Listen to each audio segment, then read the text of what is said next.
दोस्तों economic analysis का क्या महत्व होता है फंडामेंटल एनालिसिस के दरमियान। वैसे शेयर बाजार में दो एनालिसिस बहुत देखे जाते हैं, फंडामेंटल एनालिसिस और टेक्निकल एनालिसिस। फंडामेंटल एनालिसिस में दोस्तों क्वालिटी एनालिसिस हो सकता है, ग्रोथ एनालिसिस हो सकता है, वैल्यूएशन एनालिसिस हो सकता है।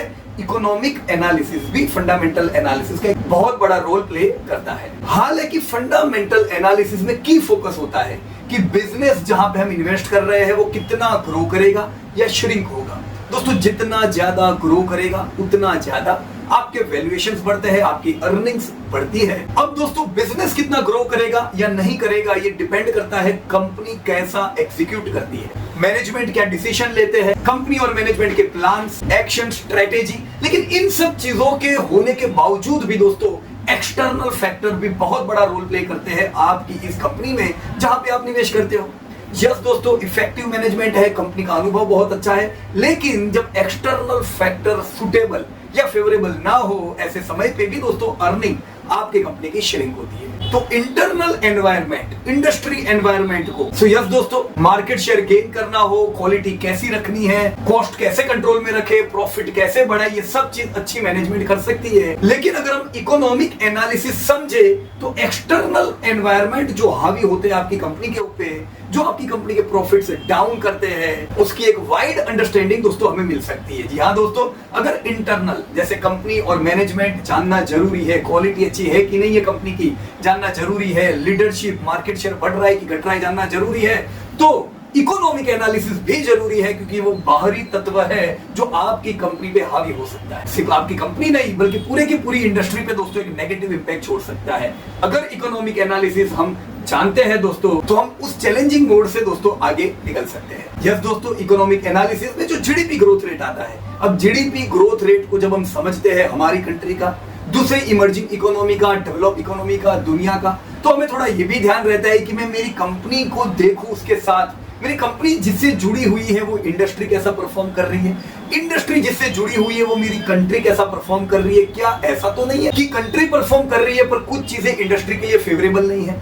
दोस्तों ऐसा तो नहीं कि मेरी कंट्री परफॉर्म कर रही है पर पूरी दुनिया अंडर परफॉर्म कर रही है, वर्ल्ड इकोनॉमिक ग्रोथ अच्छा नहीं होने के कारण मेरी कंपनी को चैलेंजिंग मोड से गुजरना पड़ता है। तो यस दोस्तों जीडीपी ग्रोथ रेट अगर हम समझते हैं हमें कॉन्फिडेंस रहता है और कब क्या करना है, एक्शन वो हमें ध्यान रहता है। उसी प्रकार से प्रीवियस एपिसोड्स में दोस्तों जैसे हमने फिस्कल पॉलिसी, मॉनेटरी पॉलिसी के बारे में जानकारी ली, दोस्तों ये पॉलिसीज मॉनेटरी और फिस्कल इसे भी अगर हम जानते हैं तो हम पता लगा सकते हैं कि जो पॉलिसी आई है इससे हमारी इंडस्ट्रीज जहां हम निवेश कर रहे हैं वहां पे एक्सपांशन मिलेगा कि कॉन्ट्रैक्शन मिलेगा, फेवरेबल है कि अनफेवरेबल है, हम उस प्रकार का एक्शन ले सकते हैं। दोस्तों अगर हम दोस्तों इंटरेस्ट रेट को समझते हैं और उनको ट्रैक करते हैं, इन्फ्लेशन समझे और ट्रैक करें, पब्लिक एक्सपेंडिचर, फिस्कल डेफिसिट, इन सब चीजों को अगर हम थोड़ा बहुत भी एज अ लेमैन भी अगर समझने का प्रयास करते हैं तो हमें डायरेक्शन पता रह सकता है कि ये जो मैट्रिक्स है ये हमारे इन्वेस्टमेंट के डायरेक्शन के लिए पॉजिटिव है कि नेगेटिव है।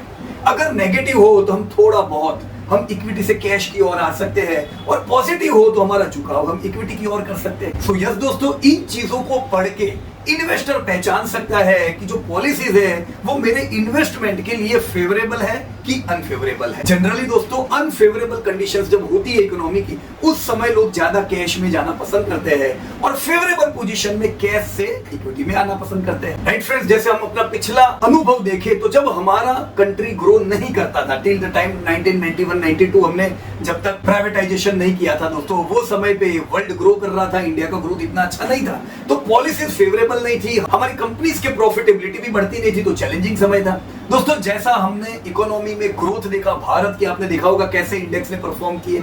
अब जब दोस्तों भारत का जीडीपी ग्रोथ नंबर 1 है वर्ल्ड में, चाइना से भी ज्यादा, ऐसे समय पे आपने भारत का परफॉर्मेंस भी देखा। दोस्तों इन्फ्लेशन भी जब कंट्रोल में रहा तो कैसे प्रॉफिट्स आपके बढ़े और आपके पोर्टफोलियो में वो चमक दिखाई दी।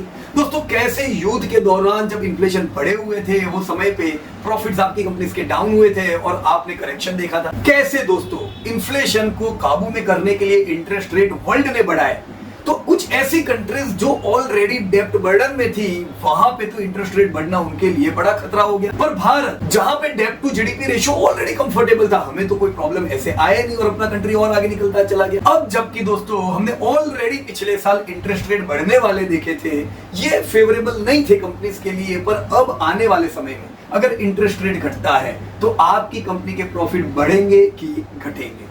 अगर यस इंटरेस्ट रेट डाउन आता है तो कंपनीज के प्रॉफिट तो बढ़ने हैं, तो आपके लिए ये फेवरेबल पॉलिसी हो सकती है। यस दोस्तों, आप लोग टेक्निकल एनालिसिस सीखो, लेकिन ये जरूर ध्यान रखो कि टेक्निकल एनालिसिस मिरर करता है फंडामेंटल एनालिसिस में क्या हो रहा है या होने वाला है। तो फंडामेंटल एनालिसिस भी अगर हम फोकस करते हैं, उसमें quality analysis, industry analysis, economic analysis को भी अगर हम वेटेज देते हैं तो और स्मूथली हम हमारे पोर्टफोलियो को दोस्तों मॉनिटर कर सकते हैं। रिस्क कम रहता है, स्ट्रेस दोस्तों कम रहता है।